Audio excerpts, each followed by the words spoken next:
नमस्कार viewers, super news today में आपका स्वागत है। आज सुपर न्यूज़ टुडे की टीम पहुंची है चुनावी चर्चा के लिए। आज हम लोग पहुंचे हैं श्री अवध बिहारी चौबे जी के यहाँ, जो लंबे समय तक कांग्रेस से जुड़े हुए हैं।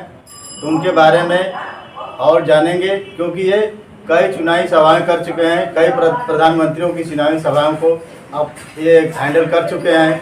तो इनके बारे में तो हम लोग जानते ही हैं, लेकिन इनके मुख से और कुछ सुनना चाहेंगे। सर बताइए। हम एक लंबे समय से अपने विद्यार्थी जीवन से ही कांग्रेस से जुड़े हुए हैं, जो कांग्रेस से लेकर के और बाकी जो संगठन था उससे जुड़े हुए हैं। लगभग 88 से लेकर के 2000 तक हम जिला कांग्रेस कमेटी के प्रेसिडेंट भी रहे। और आप आज का जो माहौल है चुनाव का, वो बहुत बदला नजर आ रहा है। आपको कैसा माहौल चाहिए, मतलब किस तरह आज का माहौल कैसा लग रहा है? पहले और आज के माहौल में कितना अंतर आ गया है? पहले के नेता और कार्यकर्ता एक दूसरे को अपना भाई और अपना गार्जियन समझते थे। हमारे नेता अपने कार्यकर्ताओं के दुख में सुख में उनके परिवार के बारे में भी चिंतित रहते थे। लेकिन आज वह चीज़ हमारे नेताओं में नहीं दिखाई दे रहा है और कार्यकर्ताओं में भी नहीं दिखाई दे रहा है। पहले बूथ पर पैसा देने पर लोग शर्माते थे और कहते थे कि मैं अपनी सब व्यवस्था कर लूँगा, लेकिन आज उसके लिए मारामारी हो रही है। तो इसकी जिम्मेदारी तो भाई जनता की भी है। जनता इस तरह के कार्य कर रही है। बिल्कुल, जब राजनीति का अपराधीकरण होगा, राजनीति का व्यवसायीकरण होगा, निश्चित रूप से व्यवसायी और अपराधी जब राजनीति में आएंगे तो धन और बल के आधार पर वो राजनीति पर हावी होना चाहिए। कारपोरेट घरानों का जब कब्जा हो जाएगा राजनीति पर, तो सामान्य कार्यकर्ताओं की कुछ नहीं रह जाएगी और उनके दुख दर्द से कोई मतलब नहीं रह जाएगा। वर्तमान सरकार की क्या नीतियाँ हैं जो आपको खटक रही है और नहीं चाहिए उस तरह की व्यवस्था हो? लेकिन पिछली सरकारों में जैसे हमारे मनमोहन सिंह की सरकार थी, श्रीमती इंदिरा गांधी, राजीव गांधी की सरकारें होती थीं, तो अपने युवाओं के बारे में, अपने किसानों के बारे में, विद्यार्थियों के बारे में, मजदूर किसानों के बारे में लोग चिंतित रहते थे। आज 10 वर्षों में माननीय मोदी जी की सरकार चल रही है, भारतीय जनता पार्टी की सरकार चल रही है। लेकिन हमारे युवाओं के लिए, नौजवानों के लिए जो पढ़ लिख करके अपने घर पर बेकार बैठे हुए हैं, उनके लिए कोई व्यवस्था नहीं है। यहाँ तक कि माने परीक्षा भी कराई जाती है तो पेपर लीक हो जाता है। सेना जैसी चीज़ में अग्निवीर को इन्होंने ला करके रख दिया। आप कल्पना कीजिए कि अगर 3-4 वर्ष के लिए किसी लड़के को आप सेना में भेजते हो तो साल भर तो ट्रेनिंग में लग जाएगी। उसे किस राष्ट्रीयता की तुम उम्मीद करते हो? आज उन नौजवानों को छला जा रहा है। उन्होंने जो 2 करोड़ प्रति वर्ष नौकरी देने की गारंटी दिया था, अब इनके किसी गारंटी पर कैसे विश्वास किया जाए? हर सभाओं में कहते हैं कि मोदी की गारंटी है। पहले भारतीय जनता पार्टी की गारंटी हुआ करती थी। भारतीय जनता पार्टी एक विचारधारा की पार्टी रही है और आज मोदी जी की गारंटी चल रही है। यानी कि मोदी जी पार्टी से बड़े हो गए हैं क्या? लग तो यही रहा है, क्योंकि भारतीय जनता पार्टी के अटल जी के ज़माने में कभी जोशी जी होते थे, तो अडवाणी जी होते थे और भी तमाम हमारे कल्याण सिंह जी होते थे। आज तो मोदी के बाद कोई नज़र नहीं आ रहा है और हर जगह मोदी जी अपने मुंह से कह रहे हैं, और हम नहीं कह रहे हैं, वो मैं कह रहे हैं। अच्छा सर, ये बलिया की बात करें तो बलिया लोकसभा क्षेत्र में क्या उम्मीदें रखते हैं आप? देखिए, बलिया में हमारा दुर्भाग्य है कि हमारे 30 वर्षों तक माननीय चंद्रशेखर जी हमारे सांसद रहे, वो देश के प्रधानमंत्री भी बन गए, लेकिन विकास के नाम पर एक ईंट उन्होंने कहीं रखा। 5 वर्ष के लिए जगन्नाथ चौधरी जी हुए थे, उन्होंने 9 बड़ा काम बलिया में किया। बड़ी छोटी लाइन से बड़ी लाइन, वहाँ का कृषि विज्ञान केंद्र, sports college, Navodaya Vidyalaya, overbridge, telephone, Doordarshan relay centre, तमाम विकास का काम उन्होंने किया। लेकिन उनके बाद जो लोग आए, हमको कहीं नहीं दिखाई दे रहा है उन्होंने जनहित में कोई काम किया हो। अपने स्वयं हित में, अपने परिवार के हित में उन लोग किए होंगे, लेकिन जनहित में तो उन्होंने कोई काम नहीं किया।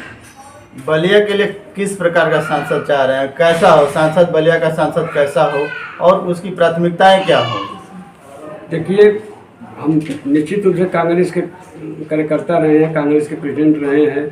हम बल्कि इस मायने में वीरेंद्र सिंह मस्त जी की प्रशंसा करेंगे कि एक सांसद का जो रोल होता है उन्होंने अपना निभाया है। ग्रीन फील्ड से दे करके और 4 लाइन कई हम लोगों को बलिया से उन्होंने ट्रेन दिया। लेकिन हम तो अपने सांसद से ही उम्मीद करेंगे कि बड़े बड़े प्रोजेक्ट ला करके बलिया में लागू करें, ताकि यहाँ के नौजवान जो अपने रोजी रोटी के लिए पंजाब और गुजरात में कहाँ कहाँ दर दर की ठोकरें खाते हैं, उनको बलिया में उनको रोजगार मिल जाए, उनको यहाँ पर रोजी रोटी मिल जाए। हमारे जो शुगर मिल बंद पड़ी हुई है, जिसके पीछे कम से कम 2-3 लाख लोगों की रोजी रोटी जुड़ी हुई थी, आज शुगर मिल हमारा बंद है। कताई मिल जो कांग्रेस के ज़माने में शुरू हुआ था, वो कताई मिल बंद है। केवल कताई मिल को और शुगर मिल को चालू कर दिया जाए तो मैं समझता हूँ कम से कम 4 लाख लोगों को यहाँ पर रोजगार मिल जाएगा और रोजी रोटी मिल जाएगी। उसी को कम से कम ये लोग चालू करा दे। बलिया का क्या परिणाम होगा, आपको क्या लगता है? बलिया में अब की बार जनता की लहर चल रही है, सरकार बनाम जनता की लड़ाई चल रही है। सरकार के खिलाफ जनता अपनी आवाज़ बुलंद कर रही है, जनता इस चुनाव को लड़ रही है। अब देखिए इसका क्या हश्र होता है। यहाँ का मेन मुद्दा क्या है? मुख्य मुद्दा हम किसको मानेंगे, किस चीज़ को मुख्य मुद्दा मानते हैं अपने हिसाब से? मुख्य मुद्दा मानते हैं कि जो हमारे कल कारखाने, चाहे शुगर मिल हो, कताई मिल जो है बंद है, वो उसको पुनः चालू कर दिया जाए। बलिया के जो नौजवान मजबूरी में पलायन करते हैं बाहर जाने के लिए, अपने रोजगार के लिए, उनके लिए यहाँ कोई व्यवस्था किया जाए। उच्च शिक्षा की हम लोगों के मेडिकल कॉलेज देने की बात आई थी, आज तक नहीं पता चला कि कहाँ मेडिकल कॉलेज हमारा है। इंजीनियरिंग कॉलेज देने के लिए इन लोगों ने बात किया था, पर कुछ दिखाई नहीं दे रहा है। सबसे बड़ी चीज़ तो द्वाबा में आर्सेनिक युक्त पानी पीने के लिए वहाँ के लाखों लाखों लोग मजबूर हैं और नाना प्रकार के रोग से वो लोग ग्रसित हैं। उसकी व्यवस्था इस गवर्नमेंट ने आज तक नहीं। सरकार कह रही है कि हम 80 करोड़ लोगों को मुफ्त राशन दे रहे हैं, तो क्या राशन जरूरी है कि जॉब जरूरी है? जॉब जरूरी है। 5 किलो तुम गेहूं दे करके हमारे नौजवानों को अकर्मण्य बना रहे हो। मैं देखता हूं कि गांव के लड़के जाकर के गांव के बागीचे में पेड़ के नीचे बैठ कर दिन भर ताश खेल रहे हैं और काम नहीं कर रहे हैं। तुम श्रम शक्ति का दुरुपयोग कर रहे हो। श्रम वह चीज़ है, अगर आज बेकार चला गया है तो उसका दूसरे दिन उपयोग नहीं हो सकता है। तुम नौजवानों के हाथ को काम दो, अपने हाथ से वो कमा करके अपना पेट पाले। ये मुफ्त का राशन देना कोई समस्या का समाधान नहीं। क्या आपकी समझ में एनडीए जो संगठन है उसको 400 सीटें आ पाएंगी? हमको तो कहीं नहीं दिखाई दे रहा है। वो लोग तो अपने ही मुंह से कह रहे हैं कि 400 पार, मैंने 400 हाथ से निकल गया है और जो बचा है उसमें भेजना है। तो सरकार कौन बना सकता है आपकी नज़र में, कौन बनाएगा सरकार? हमको उम्मीद है कि इंडिया गठबंधन जो है वो पूरे हिंदुस्तान में जो इसकी लहर चल रही है, बंगाल से लेकर के गुजरात तक और अटक से लेकर के कटक तक, कश्मीर से लेकर के कन्याकुमारी तक, चारों तरफ हम देख रहे हैं कि जनता जो है इस सरकार से निजात चाहती है, छुटकारा चाहती है। अच्छा, क्या इस चुनाव में राम मंदिर मुद्दा है? क्योंकि जल्दी ही राम मंदिर बना है, तो क्या राम मंदिर मुद्दा है आपके हिसाब से? राम मंदिर का मुद्दा कहीं दिखाई नहीं दे रहा है। भारतीय जनता पार्टी लोग चाहते हैं जरूर उसको मुद्दा बनाना, लेकिन वो कैसा मंदिर है जिसमें हमारे सनातन धर्म के ध्वजवाहक चारों शंकराचार्य जी नहीं हुए, उस मंदिर को मैं क्या मानूं? और महंगाई और बेरोजगारी से लोग इतना त्रस्त हैं कि भूखे भजन न हो गोपालू ले लो आपन कठिन। जिसका पेट भरा होता है उसके लिए धर्म होता है, जिसका पेट खाली है उसका धर्म नहीं होता। अच्छा, अगर नई सरकार बनती है तो महंगाई को कम करने के लिए, बेरोजगारी को कम करने के लिए क्या उपाय किया जाए? कैसे सरकार चले? जो हमारे उद्योग धंधे बंद हैं उनको खोल दिया जाए, नए नए उद्योगों का सृजन किया जाए, नौजवानों को काम दिया जाए और महंगाई पर जो आज पूंजीपतियों का जो सामान पर कंट्रोल है उसको रोका जाए, ताकि ये लोग मनमानी बाजार में अपने मन से लोग मूल्य न तय करें। सरकार उसके लिए कमेटी बनाएगी। ये सब तमाम सरकार के पास इस तरीके की मशीनरी जो होती हैं इसको कंट्रोल करने के लिए, जो कांग्रेसी सरकार में हुआ करती थी, आज कारपोरेट घरानों के हाथ में राजनीति चली गई है और पूरा बाजार पूंजीपतियों के हाथ में चला गया है, जिसकी वजह से जनता का शोषण हो रहा है। अच्छा, किसान की बात करें तो किसान को तो निधि दे रही है सरकार, और किसान को क्या चाहिए?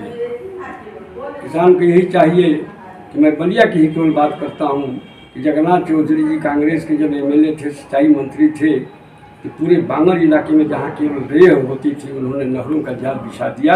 आज उन नहरों में घास लगा हुआ है, पानी की तो बात छोड़ दीजिए। उसके किनारे जो सड़कें बनी थी वो सारी सड़कें टूट गई हैं। 1 से 1 मीटर भी लोगों ने कहीं नहर नहीं खुदवाया। जो उस जमाने में ट्यूबवेल लगे थे सरकारी, वो सभी सरकारी ट्यूबवेल बंद पड़े हैं। केवल ये लोग नहरों की सफाई करके उसमें जल दे दें, बंद पड़े ट्यूबवेलों के लिए चालू कर दें, तो मैं समझता हूँ किसानों की बहुत बड़ी समस्या का समाधान हो सकता है। वर्तमान परिस्थिति में क्या चाहते हैं आप, अपने शब्दों में कहिए। देखिए, वर्तमान परिस्थिति तो मेन मुद्दा, आज हम लोग भी गांव में देहात में जाते हैं, लोगों से मिलते हैं, बात करते हैं, महंगाई और बेरोजगारी, ये दो मुद्दे को लेकर के ये जनता जो है चुनाव लड़ रही है। लाखों लाखों करोड़ों नौजवान जो है पढ़ लिख करके बेकार पड़े हैं, वो अपनी रोजी रोटी खोज रहे हैं, और सामान्य जनता महंगाई की वजह से त्रस्त है। 400 का सिलेंडर आज 1012 में बिक रहा है। दवा की दुकान जाइए तो वही स्थिति है। खाने पीने का जो सामान है, दाल से लेकर के सरसों का तेल से लेकर के हर चीज़ समझ लीजिए कि बाजार में मालूम पड़ता है कि आग लगी हुई है। और सामान्य वेतन वाले लोग और जिनकी आमदनी सीमित है, पुलिस इस महंगाई की मार से खड़ा रहे हैं। सरकार इससे निजात दिलावे, सरकार से यही उम्मीद की जाती है, चाहे सरकार किसी पार्टी की हो, किसी दल की हो, जो जनता की भलाई के लिए काम करे, उसी सरकार की हम लोग प्रशंसा तो करें। ये थे आज अवध बिहारी चौबे जी, जिनसे हम लोग चुनावी चर्चा किए हैं। अगले चुनावी सभा में कहीं और मिलेंगे, तब तक के लिए धन्यवाद।